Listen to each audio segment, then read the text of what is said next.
What is going on, guys? Welcome to episode number 8 of our Texas Rangers franchise. You guys will notice one thing. Hunter Pence is not wearing a Texas Rangers uniform.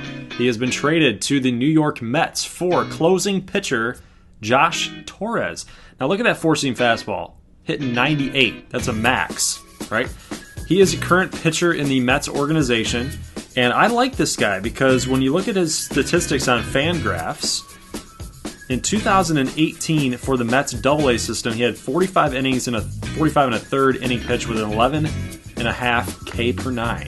And then in AAA with about 8 1/3 innings pitched, he had a 10.8 K per nine. That's pretty small sample size, but it seems like this guy's got it going on.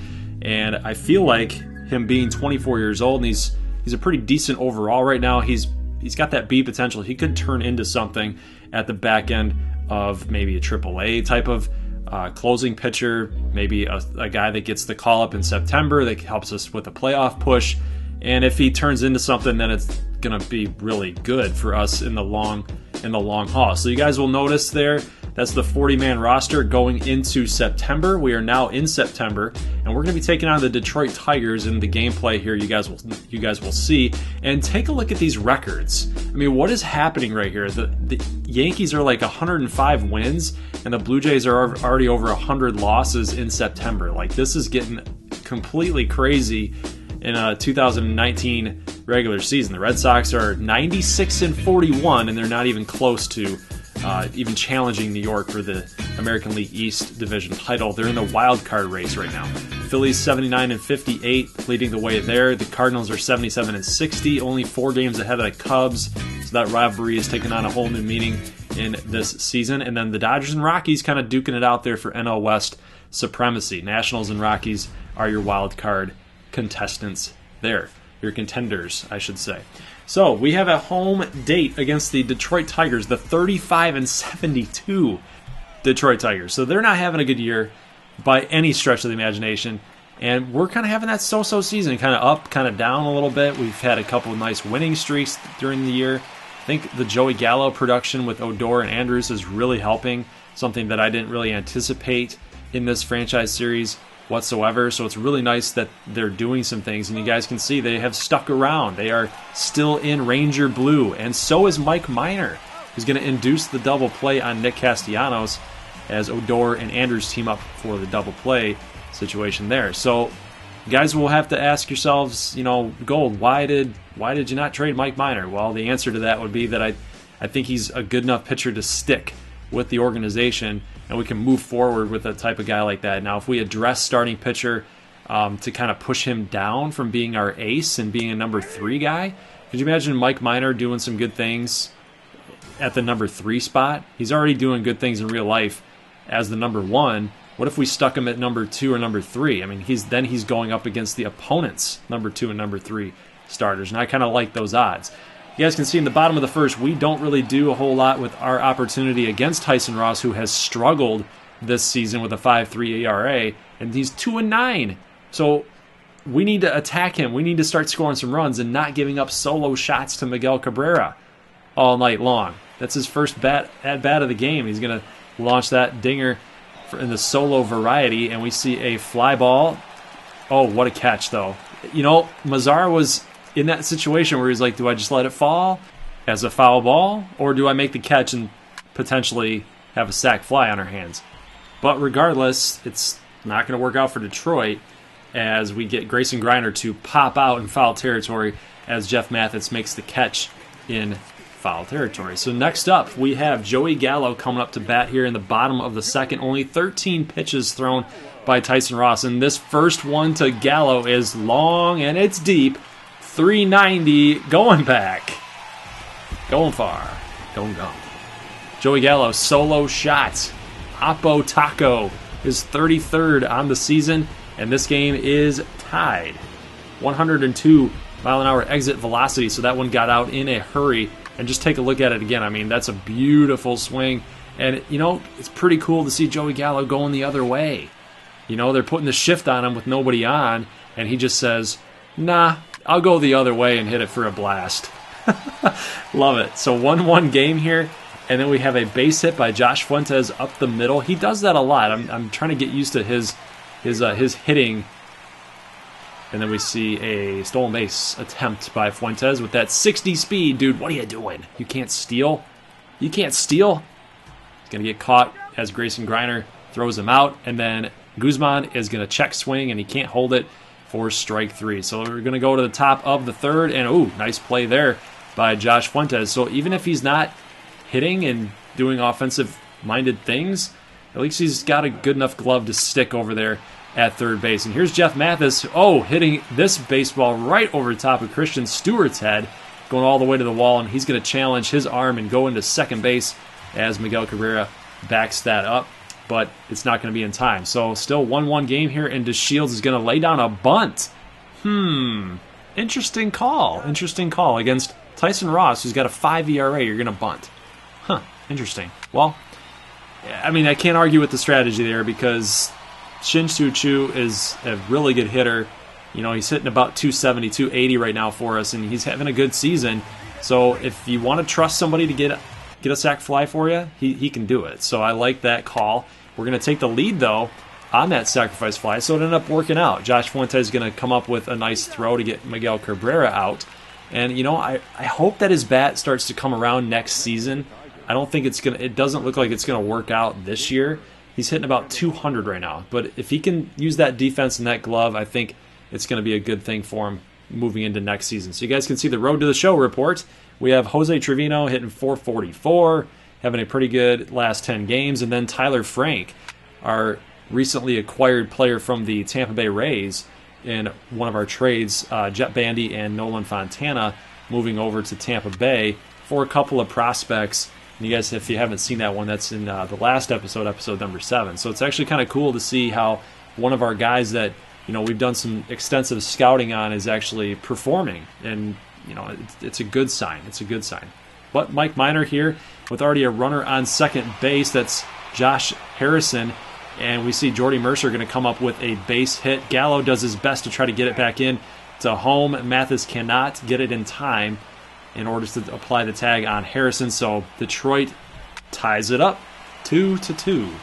But luckily we do get a ground ball here to Rougned Odor, who's going to make the throw over to second to get the final out of that inning. But here's something we got to watch out for is Mike Minor's pitch count. It's already up in the 80s right now here in the top of the 6th. So it's not looking like a good situation for us. And we see a base hit. Oh, we thought it was in the gap. But Nick Castellanos, not the best arm out there in right field, but he's going to make a nice throw to second base, an accurate throw to get the speedy DeShields. And that is going to be it for Mike Minor's night in a tie game, 2-2 in the top of the 7th. You know, it's not like he pitched terribly. It's really not. I mean, he just had 99 pitches. He just wasn't really efficient with his pitch count. And, but he pitched well, holding the Tigers only to 2 runs, keeping us in this game as our offense is kind of cold here against Tyson Ross. I never thought I would say that, but that's what it be. 2-2 game here still as Daz Cameron makes this catch on Nomar Mazara. And as you guys saw, Casey Sadler came in and got one of those outs. So I'm actually happy with the way that he pitched in that inning, relieving Mike Minor. So here is Chris Martin coming on, and he's going to get a quick out and then a quick second out, as that's the 8th pitch for him in this inning. 10 pitches in now as he's got 2 strikes on Candelario, and that cut fastball high and inside. Candyman can't handle it. The Candyman can't handle that. Interesting. The puns, guys, they're everywhere. Buck Farmer coming on out, hoping to shut us down here in the bottom of the 8th and a 1-2 count, and Fuentes is going to ground out to Jamer Candelario. So the Candyman can make that play. Ronald Guzman going to, that's a questionable call, man.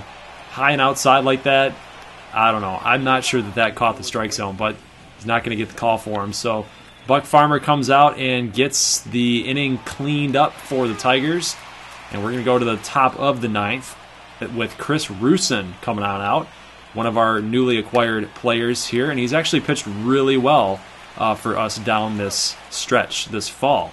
And I'm liking that he's under control for next season as well. So we have a runner on second base now and 2 outs, and Mazara going to make a nice play out there in the gap for Rusin, and we're going to get out of that inning. So we're still tied. And we're possibly going to extra innings here if Odor cannot get one swing of the bat. And it's not going to happen. Oh, wait. Oh, my God. He's safe. The lefty. That's what you get. For calling a lefty out there. They got to turn their body around to make that throw back over to first base. If you lay down a bunt like that and it just sits there on the third base line, they got to turn around to make that throw. They can't just pick it up and throw it. Perfect situation for the Rangers here as powerful Joey Gallo comes up. Oh, don't swing at that. It's not your pitch, Joey. It's not your pitch. So he's going to ground out. Mercer makes the play. We're going to call on Jose Leclerc. We're going to skip an inning. We're going to go to the top of the 11th. So we're still playing extras. Fans that have stayed are getting extra baseball. They're getting free baseball right now. We do get out of the inning. So Leclerc comes on out, does a job. You did a job, kid. We're still facing off against Blaine Hardy. And look at this. Christian Stewart dives for the baseball. He can't get it. It's going to roll all the way to the wall. Daz Cameron gets it in. Back to the cutoff man. That's Mercer out there. And Jeff Mathis comes up big time with his 6th double on the season. He's not a guy known for his power at all. And now we have that Mathis-DeShields duo that this worked the last time. And we get DeShields bunting to move Mathis over. And now Patrick Wisdom coming up against Blaine Hardy, the lefty. I'm hoping this... I was hoping this would help his confidence a little bit, but it doesn't work out, so he strikes out. But Rugi Odor comes up with the clutch base knock, and it's a walk-off win for Texas against the Detroit Tigers. And what a good job by Odor, man, to pick up his teammate like that. I mean, I would imagine that Patrick Wisdom was probably feeling pretty crappy about himself right there. You know, you get called from the bench. He got a good situation for you, righty against a lefty. Everything seems to be in your favor. You know, just get a base hit or a fly ball. That's all you need, man. You can create an out and still create a winning run. And he didn't get it done. So, but it's a good thing that Odor came up, being the veteran guy that he is, and helping his teammate out here. So now we're going to move forward later on in September, and we're going to take a look at some of our guys that haven't really had a whole lot of playing time, or at least you haven't seen much of them. Like Willie Calhoun is up. We got a couple pitchers that we need to look at. Alexander Palma is up in the major leagues now. So it's not like none of these guys have anything to prove, and it's not like the Rangers are technically giving up. You know, we might be giving up on the season, but we want to see what these guys are going to do and respond to big league pitching and big league competition, so that moving forward, you know what you have. You know what you have going forward into 2020. And obviously for the Houston Astros, they're not going to try to take us lightly, because we know that they're fighting for a playoff spot too. I mean, they're not going to rest on us. They're not going to rest on their laurels and just take it easy on this Texas Rangers team. Likewise, the Rangers, like Rafael Montero and Palma and Calhoun, they don't want to stay in the minor leagues, right? So they have something to prove.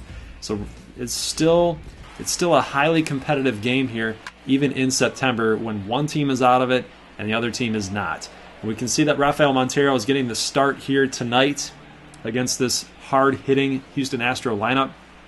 And he's already gotten one start on this season, and he pitched pretty well. But down in the minors is where he really was making a name for himself. So hopefully he can move that forward from his starting experience at AAA to the bullpen to Texas, and then now into the starting role in Texas. And then we see here a Nomar Mazara home run off of JV. So big-time boosh for Nomar Mazara. It's going to be 1-0 Texas. Now here's Willie Calhoun. Oh, getting a slider or a curveball. And he's going to get that solo home run, man. Oh, baby. Woo! Nice. So 2 home runs in the top of the second. And JV, I swear to you guys, look at the score, 2-0. Top of the second, JV had 22 pitches at the time of that home run. I don't know what it is. There's something in this game where it's like, oh, I can't handle all the common numbers. I can't handle it. Alexander Palma going to come up and get his first major league hit. I'm surprised they didn't register that as an error on Carlos Correa, but I'll take it. Bases loaded now after a JV walk, And then Gallo's going to come up with the bases loaded in a full count, and he's going to get a walk as well. So it's now going to be 3-0 Rangers. And with Mazara up, who hit that solo home run earlier, he is just seeing the ball really well so far tonight. And he's going to get a sac fly to center field, and that's going to score another run. So it's going to be 4-0. Let's go ahead and skip to the bottom of the 5th inning, and Montero has got 48 pitches, and he's making the Astros look silly. Yuli Gurriel going to strike out on an inside fastball, a two-seamer, and I like what Montero's been doing, guys. I mean, look at this. He's through 7 innings right now and pitching well. Palma is going to steal a base after getting on via a walk, and Odor is not going to be able to advance him and move him over. He's going to strike out, and then Montero, just as I was talking about how he's pitching well, gives up that solo home run to Alex Bregman for his 25th on the season. And Chris Woodward says, "You know what, kid? You pitched absolutely amazing. I heard all about you down in AAA, throwing shutouts all over the place, and now you're up here doing this against this team. I think you just earned a number 5 spot, or at least a bullpen spot next season in 2020. Honestly, I mean, if you think about it, guys, geez, oh Pete, every time it seems like we watch Montero pitch, he's like doing some really good things. So I think he's going to be a nice little flex guy, maybe even a 5th starter, maybe even a 6th starter if we want him to spot start a couple times next season. I think it's a good option to have. So let's check out this guy, left-hander Springs. He's already got 2 outs with single-digit pitches thrown. The 10th pitch goes for the 4th out. I mean, how efficient is that? That's super efficient, guys. So I kind of like him, too. I mean, our young pitching seems like it's working out so far. Let's go with Jose Leclerc for the bottom of the 9th. This is going to be the last chance for the Houston Astros to make a comeback. And I got to say, I like our odds. 0-2 count on Michael Brantley right now. Left field, Gallo camps underneath it, makes this catch for the first out. 2-2 count, slider, swing and a miss. Jose Altuve is done. Zos, go back to the bench, buddy. 3-2 count. Here is Alex Bregman after a single by Carlos Correa, and the out will be made in center field by Alexander Palma. So the Texas Rangers get this W on the road at Minute Maid Park against the Astros, and it's going to be a 4-1 game. I like it. I think we did a good thing. Our pitching held up. Montero gave us a quality start. I like it. Look at the numbers, man. He only had 3 strikeouts, but some big hits by Mazarov to get the sacrifice fly in that solo home run. Can't forget about Willie Calhoun connecting on his first of the season. And, stolen base by Palma, that's good too. I mean, Montero went 6 1/3.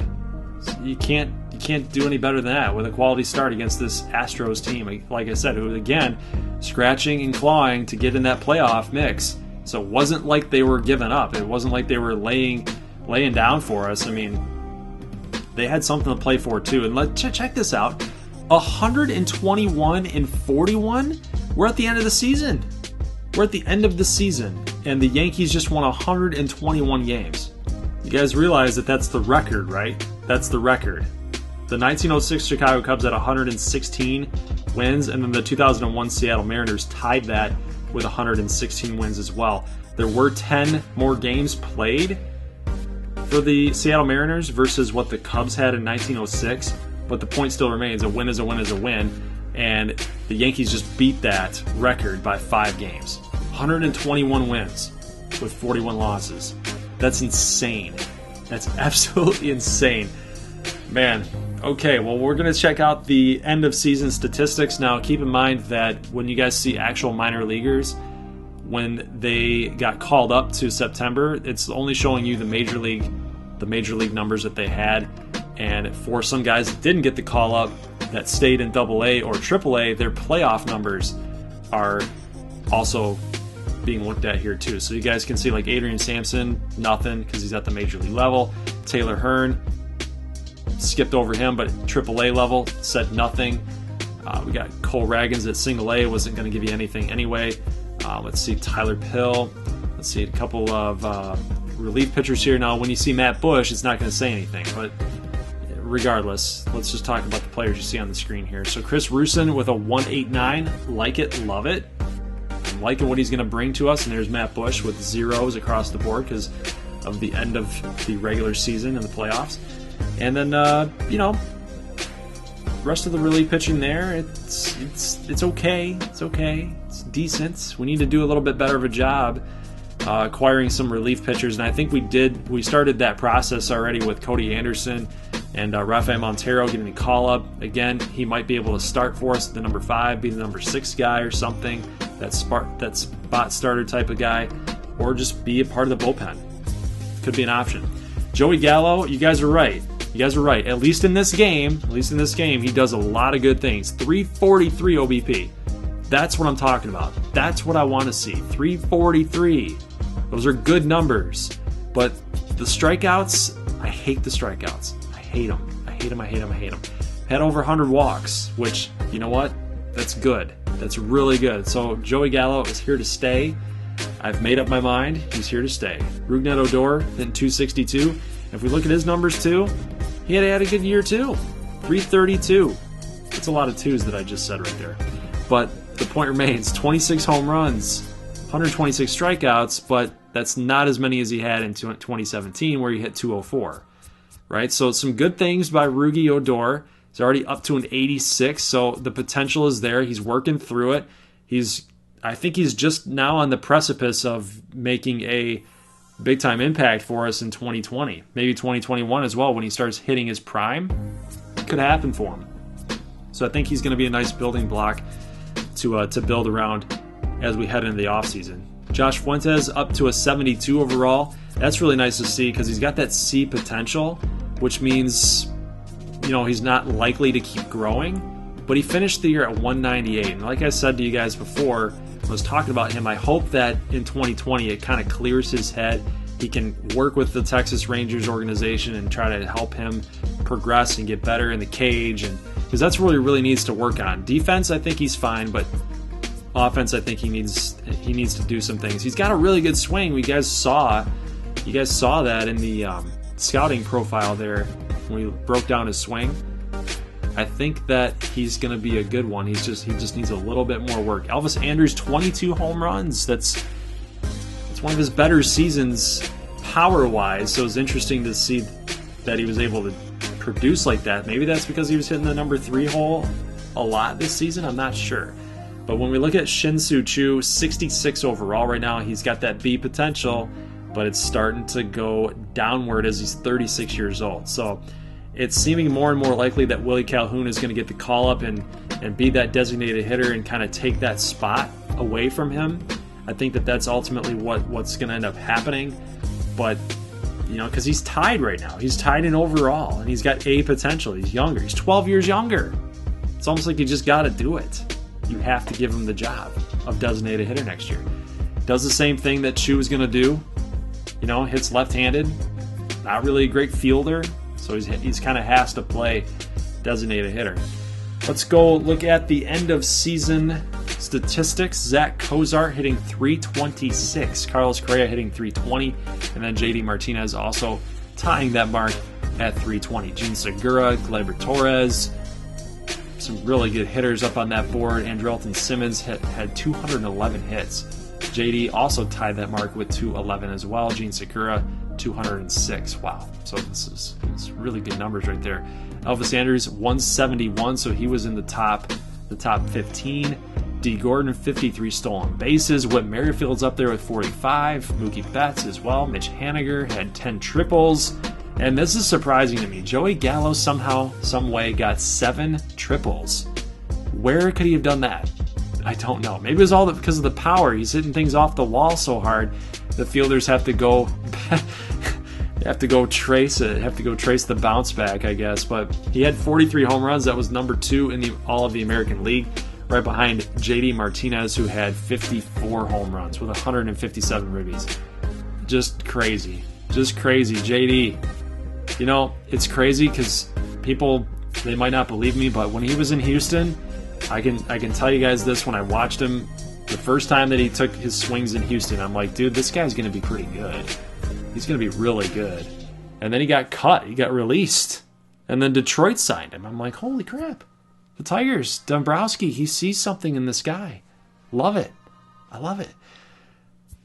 Let's talk about Masahiro Tanaka, 23-3. Wins the American League Cy Young. Chapman, reliever of the year. Eloy Jimenez, rookie of the year. JD Martinez, Hank Aaron Award. And then there's your Gold Glove Award winners right there. So, guys, I'll just leave these awards running up here on the screen. I want to talk to you a little bit about this series as it goes forward. Some of you have talked to me about the possibility of going into the draft classes, and once the players are drafted, to be renamed into subscribers, which is fine by me. We just have to be careful because we want people that understand like who these players have become or who they are. Because what I don't want to happen is eventually have people like get super confused, like who's this guy? Where'd he come from? But I do like the idea. I think I'm going to open it up for this next season, so 2020 season. Once we draft those players, I will open the floor to edit those players' names and equipment and things like that. I'm just not into the business of changing guys' overall ratings. That's not something I want to do. I don't want to get in the habit of doing that because once you open up that door, it's hard to close it. It's hard to close it or justify why you have to close it now versus not doing it before. So you guys see where I'm coming from on that. There will be a little bit of a side game here in just a few seconds as we close up these awards. As I get into the off season, what I'd like to do is I like to bring you guys in to some of those decisions that I like to make for off-season moves, possible trades, things to consider. It doesn't necessarily mean that I'm going to take on your advice, but it's good that I get you guys involved and really lend your advice and lend your knowledge about players and things that you want to see from this series as well. So what we're going to do is you guys will see the playoff picture and the bracket on the main screen. And what I want you guys to do in the comment section below, if you want to take part in it, the prize is basically whoever wins and gets the most points is going to be my off-season advisor. And if there's multiple people that tie, then you guys will all be part of my off-season advisor group. So the object is simple. You guess the team that's going to win in each round, you get 1 point. So you say LA and Chicago, you pick Chicago, and Chicago wins. You get 1 point. So on and so forth. Whoever has the most wins the prize, and you guys will be my off-season advisor or advisors as we go into the 2020 off-season. So I'll talk more about that in the next episode. Guys, leave a like if you like this thing. I'll see you in the next one. As always, peace.